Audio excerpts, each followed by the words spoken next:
Yeah, but your scientists were so preoccupied with whether or not they could, they didn't stop to think if they should.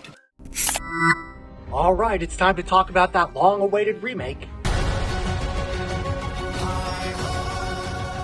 Rotten Tomatoes finally showed that the audiences gave it 71% and the critics gave it 44%. First we have up is Daniel Bayer from Awards Watch. Daniel says, Webb gets the job done with minimal muss and fuss. It is a Disney movie. Any Disney movie should be a lot more than just getting the job done. If Disney has done anything great, they have successfully lowered our expectations of them so that we're just happy with them getting the job done. And whenever Zegler is on screen, the film manages to conjure up some of that good old Disney magic. In no way does she compare to the magical whimsy of Amy Adams from Enchanted.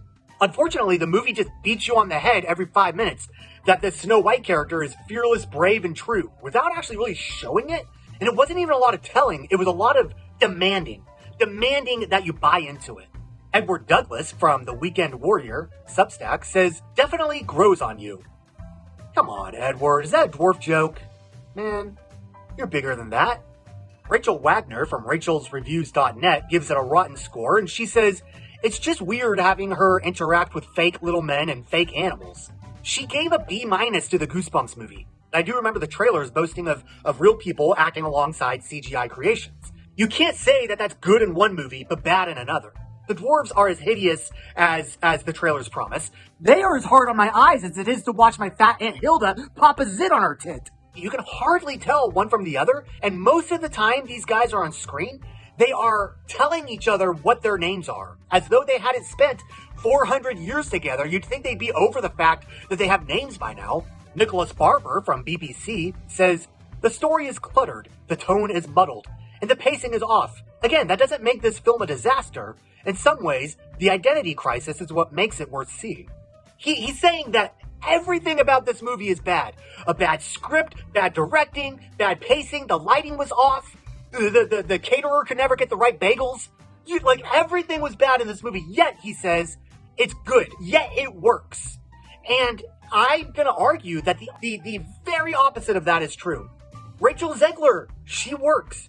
The songs are pretty darn good. Okay, I like Gal Gadot as the queen. But basically, you take those good elements and you put them all together in the same stew, and they don't come out right. There are just things that don't go together. They're great individually, but this is a prime example of having too many cooks in the pot. Is that how the saying goes? Is it cooks in the pot? That would just mean they're cooking each other. 3 men in a tub. How about, no, that's gross. How about, let's just keep going. Tanya Lamb from Lola Lamb Chops, that's cute, says Disney's Snow White is good enough for kids. Okay, there's a couple of issues with this one here. Good enough from Disney is never good enough. This is the studio that gave us Aladdin, Tangled, Wreck-It Ralph 1 and 2. This studio has given us some of the greatest movie experiences of our lifetimes. And then she says that it's good enough for kids. For kids, that's an issue as well. Disney was really never meant to be for kids. It was meant to bring families together so that families can have a unified experience. They can bond over something that they all saw together. If I wanted something that was enjoyable enough just for the kids, I'd have them watch Cocomelon. But if I'm paying $12 a ticket for the entire family, that movie better be good for all of us. Diego Battle from Oscar Scenes says it's watchable and flows seamlessly between decent musical numbers and a lavish visual display, but the final feeling is one of wanting more. Typically, when you hate something, you want less of it. You want none of it.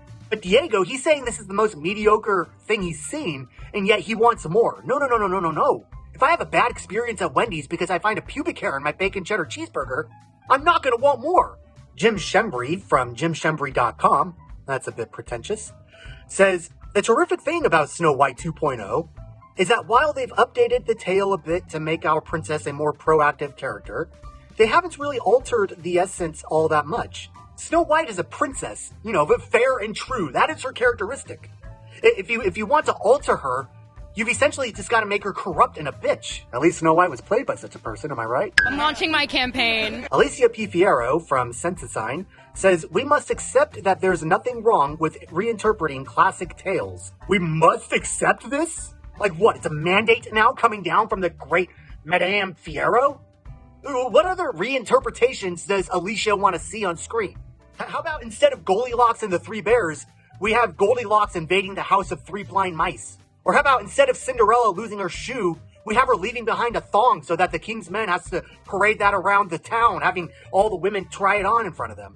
I suppose we can interpret or make up whatever we want about these fairy tales because it's mandated now. We must accept that that is the way to go. Irregardless of how it's the reinterpretation is just going to be a snapshot for the moment, just to modernize it for it to be relevant for the next year and 3 months until there's some new fad that comes into fashion. So yeah, we must accept it. Fausto Fernandez from Photogramas says Snow White becomes voluntarily the princess bride of the 21st century. Its structure, characters, sense of humor, justice, and romance all refer to the cult film directed by Rob Reiner. Inconceivable! You know what? I'm going to leave this one for Matt Walsh. Matt Walsh, he's the pundit on the Daily Wire. He claims that Princess Bride is a flawless film. He says it's his favorite. And he's also been bashing this movie for a couple of years now, I believe. So I would really like to see somebody forward this to him and challenge him to make a video roasting this critic who's comparing the Snow White remake with the Princess Bride. I mean, he holds the Princess Bride closer to his heart than a box of Mayflower cigars. So Matt Walsh, if you're watching this, have a go at it. Sabina Graves from IO9 says, overall, Snow White is an enchanting musical with an empowering message to stand with your people against a vain and evil tyrant. So when the authorities come at you with their batons and their handcuffs to take you away, just think back to the 2025 Snow White remake and how she just gave a little speech to all the townspeople and just reminded them of who they were and where they came from. You were a tinsmith, you were a farmer, and then everybody just drops their weapons and holds hands. That's gonna do a hell of a lot of good when the world comes crumbling down around us. Just make a nice little speech. Just get your community together and be all cutesy-wootsy and sing songs while you hold hands and hug each other. Because that's gonna make all the bad things go away. And yeah, if you're wondering, that is exactly how the movie ends. It's like the shortest, most time-saving, money-saving climax you could ever think of. Except for maybe Shrek 3. They built up to like a big fight and then nothing ever happened. It's basically the same thing as this. It's pretty horrible. Ty Burr from Washington Post says, the rare Disney princess movie where the princess gets to graduate to queen. Oh, goody! It's just as Ty expected when he was playing with his Snow White dolls a week ago. He put the crown from the queen onto Snow White's head and everything was happy. This is like an exciting moment for Ty. I only wish I were in the theaters with him to watch him just stand up and just, yes, go Snow, go Miss White. She got the crown. But to stand up in Snow White, a movie you already know the ending to, even if in the original Snow White wasn't crowned queen, you knew Disney was going to do that here. There's no surprise to that. So Ty, next time you go see a princess movie, invite me to go along with you, because I really want to see how you react to these things. All right, let's go to the most honest reviews. We have a few of them here. William Bibiani from The Wrap says, there's nothing wrong with Disney's live-action remake of Snow White and the Seven Dwarfs that couldn't be fixed by making it 26 minutes shorter, 88 years ago, and in hand-drawn animation. Sharon Nicole from Riotous says, we almost had to whistle while we watched, because getting through this movie was work.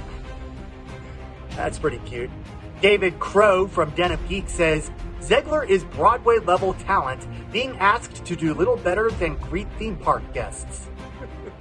All right, I may disagree with that a little bit. She wasn't that bad, but that is pretty funny. That's all I have for roasting the critics. Hang in for my next video where I'm going to be roasting the audiences about what they had to say about Snow White.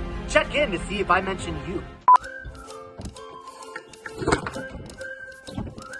But if I'm paying $12 a ticket to take the family out to a movie, it better be damn good for me as well. That sounds conceited. They are as hard on my eyes as it is to watch my Aunt Helda. They are as hard on my eyes as